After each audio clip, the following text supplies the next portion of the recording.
What would you do then? Then I would leave more hair on the foot so it's more distracting.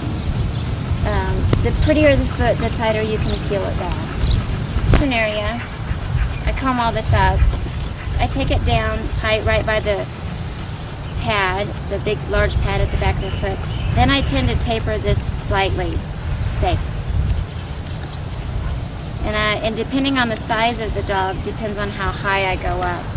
If they're a short dog, short on leg, you can tend to come up a little higher. If they're an average size or middle dog, then I just go about just a little up off the ground. On the rear foot, basically do the same thing. I don't peel the rear foot back as tight as I do the front foot.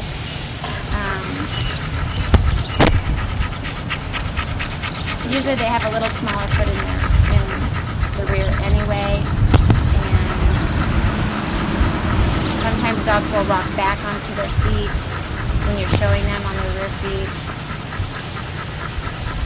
Just clean out the bottom of them. Clipper them is a lot easier. Scissoring is fine.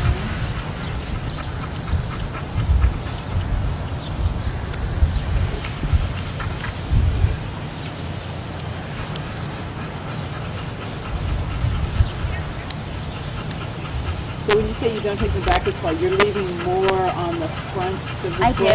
do. I don't trim around the toenails as tight. Okay. And then just take this off at an arch again to create an arched foot.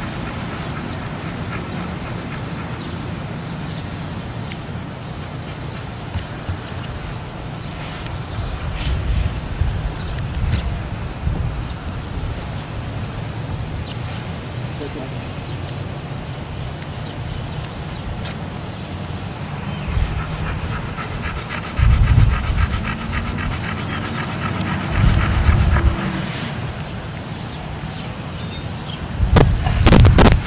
Make sure I do trim just a little off these toes, the side toes, then a little right here. It gives it a little more arched look.